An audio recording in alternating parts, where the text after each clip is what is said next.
নমস্কার বন্ধুরা, আজকে শুধু আলু মাখাই, ডাল আছে, সালাড আছে আর মাছ ভাজা।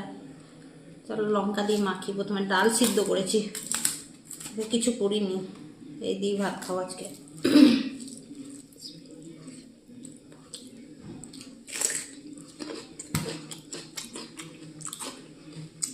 লঙ্কা ভালো সাবস্ক্রাইব করবে, অনেকদিন পর ডাল খাচ্ছি।